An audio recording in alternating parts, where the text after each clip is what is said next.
Remember being the ugly kid in school or college? Remember being the fat guy who was the butt of everyone's jokes? Remember being so utterly invisible to everyone, but especially to women? Remember the look of disgust on the pretty girl's face whenever anyone would even suggest, jokingly, that you two could get together, and how everyone else would laugh at that suggestion being made? Whenever anyone was talking to you and you see those dickheads laughing in the corner, so utterly insignificant, so utterly small. That probably hit a nerve, didn't it? And now you're here on the internet, desperately looking for a way out, desperately looking for an escape to a better life.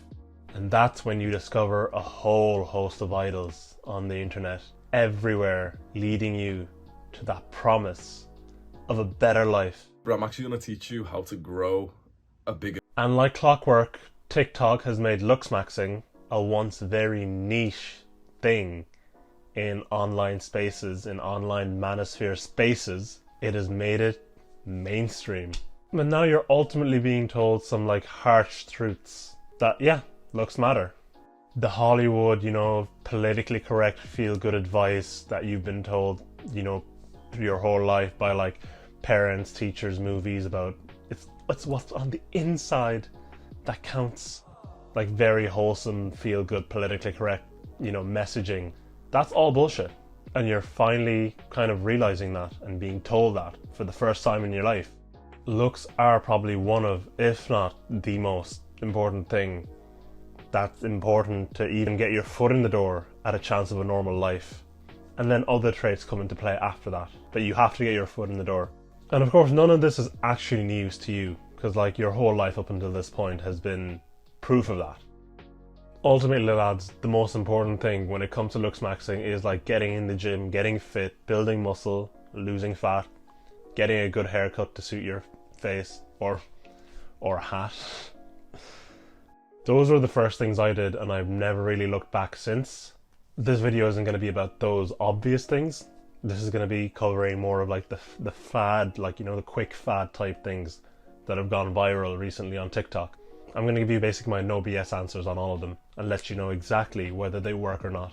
Now, the most obvious one, mewing. Mewing is the practice of basically just posturing your face in a position where your tongue is constantly pressed up against the roof of your palate so that your jaw postures forward and your mouth is closed and you're not mouth breathing, you're nose breathing. This is theorized to help facial development, help jaw development, so that you grow with a better jawline and you don't end up looking like Cole Palmer. Now, nose breathing instead of mouth breathing is always healthier. It's always going to be better. If you're young enough and you're developing, it's going to make a difference in your jaw development. But as an adult, there's no real evidence for it. So like if you're above 16, there's no real evidence for it. Is it going to transform you from a chinless soy jack to a giga chad with a jawline who cuts glass? Probably not. Now, it'll always benefit you obviously to like breathe through your nose instead of your mouth, like just health reasons and like respiratory reasons in general. If you're under 14, 15, then for sure your facial development is going to be greatly improved by nose breathing instead of mouth breathing. There is 100% evidence that kids, like little kids or preteens who grow up mouth breathing instead of nose breathing, do end up developing less attractive as they get older. I know Dr. Andy Huberman on, was it Chris Williamson? He talked specifically about that as well. The importance of nose breathing instead of mouth breathing, and how there were twins who, one obviously incidentally grew up with allergies with like a hamster or something, so he ended up having to mouth breathe a lot because his nose was blocked and stuff, and he ended up growing up with a far less attractive face and features and jaw compared to the other twin who was raised somewhere completely different. I'd recommend watching that podcast. If you're over 14 though, I'm sorry, it's probably not going to happen for you. The alternative is orthodontic surgery. It's basically orthodontic surgery that pushes your jaw to the correct position if it's completely recessed. Now, second one, the jaw exercisers. I know these have kind of come in fashion. I have a few here actually. The idea is that they are jaw exercises. They come in three levels. There's beginner, intermediate, and then there is the advanced. The different levels are basically the different strength. So the higher the level you go up, the stronger it's going to be, the more of a workout you'll get. It's basically like going up a weight in the gym. So what you do here, yeah,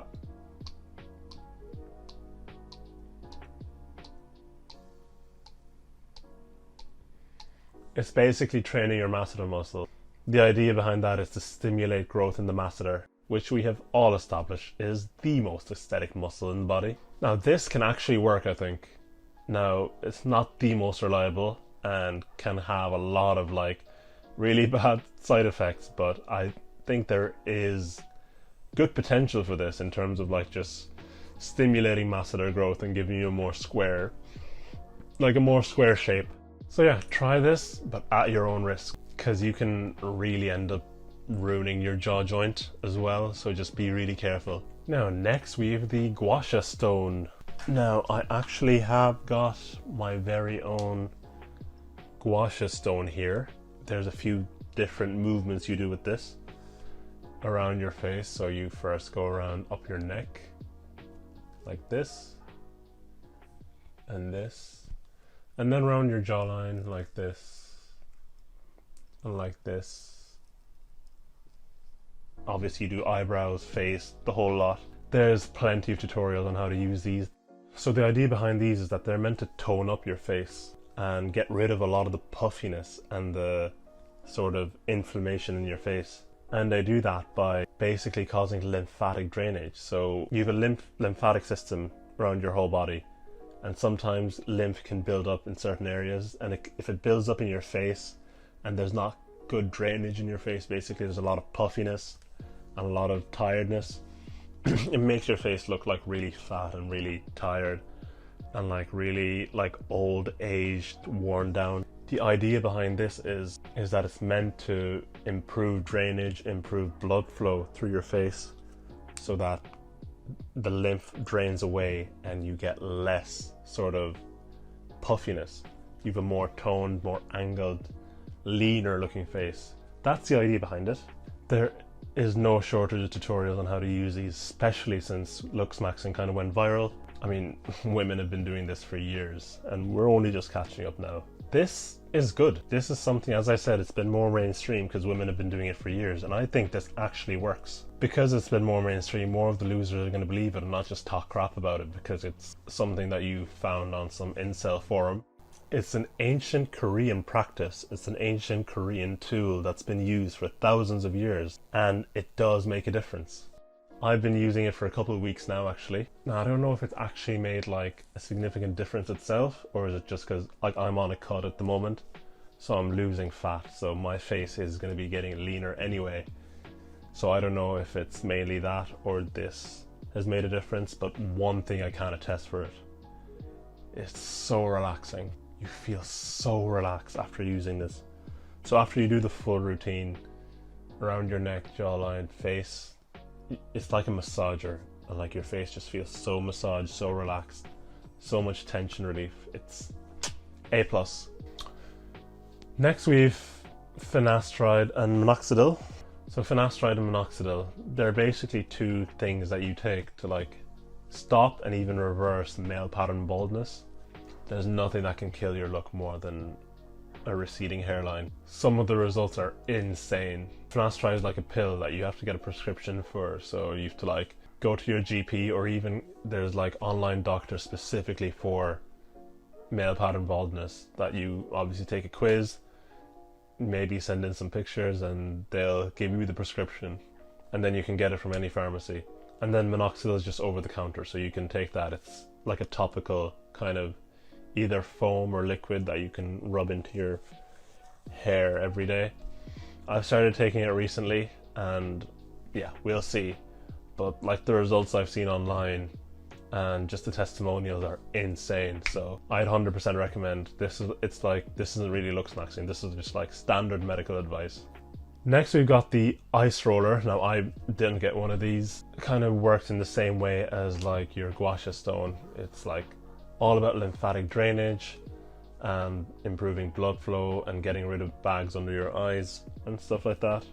The effects of this would be minimal, I think. I mean, if you're talking about bags under your eyes, the best thing is just getting more sleep, to be honest. I don't know how much I would trust this one rather than the gua sha stone. I think the gua sha stone, if you get that, you'll be fine. But you might as well try it. I don't think they're that expensive, so ice rollers, nah.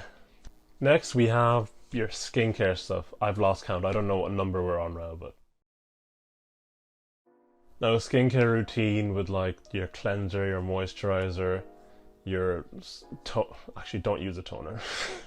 That's what I've recently been recommended, not to use a toner, so don't use a toner. It's good for kind of keeping your skin smooth and helping preventing breakouts.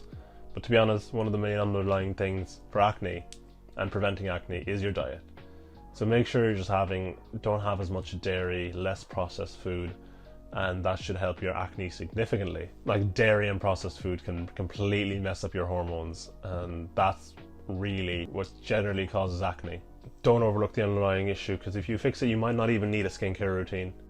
Another point in diet is that improving diet can also go a long way into improving how chiseled and lean your face is. Processed foods and foods that are high in salt and chemicals can actually cause a lot of water retention and lymphatic retention around like your face. So that can actually add to the puffiness of your face. So even if you are quite lean, you could end up still having like a puffy, not chiseled looking face and maybe like a bloated stomach even though you're not fat. Like you could still have those things just from messed up hormones and messed up like salt and chemicals in your food. Have you ever seen those guys who they're quite skinny but they still have like a double chin and a bloated stomach? That's mainly from just hormones and diet. Acne scarring is a different issue. If you had a lot of acne as a kid or as a teen and like an idiot you kept on popping them and picking them like me, then you're gonna have the issue of acne scarring everywhere. They're like a lot of nasty bumpy looking scars that are also a lot darker. You have a lot of areas of like hyperpigmentation, basically just dark spots, and like those are quite permanent. So permanent areas of pigmentation or redness if you're white. There's not much outside of like professional skin treatments that you can do to help that. I've tried all the skincare routine, vitamin C, toner, retinol. It hasn't done much for the actual scarring and the bumpiness and the roughness from the scarring. So if you're in that boat right now, you just need someone to straight up tell you, go to a professional skin clinic and get the scarring treated. Get like those particular like special skin scarring treatments that can actually get rid of it with like either lasers or with chemicals. I think there's microneedling, and then there's a new thing called the Clear and Brilliant. I know like if any woman is watching, she's probably well familiar with all these things. And if you're going through active acne breakouts right now, don't pop them. Please don't pop them. Lastly, we have posture straightener. Again, I don't have one of these, but they're self-explanatory really. There's these little devices. There's this little device that you wear on like your back and shoulder. It's like a vest basically. It's a vest you wear on your back and shoulder. You wear that all day, and if your posture slips up, you get a little electric shock that reminds you to like stand up straight. It's like crazy. Now to be honest, this is top tier.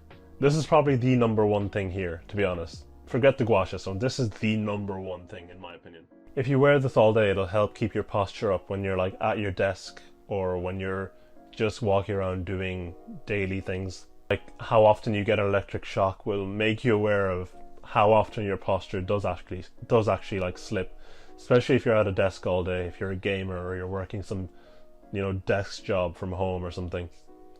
I don't know if you can bring it into the office, but you're obviously not going to wear this all the time, because there are sometimes you're going to have to bend down or tilt your neck down when you're doing chores and stuff, and it's probably not convenient to have a constant electric shock all day long. But yeah, 10 out of 10 would recommend. Ultimately, lads, though, the biggest thing is just you gotta do the basics, get in the gym, get fit, get in shape, clean up your diet, better sleep, and good haircut. Like, it's that simple, really, and these adjuncts are like these little extra things you can do to help.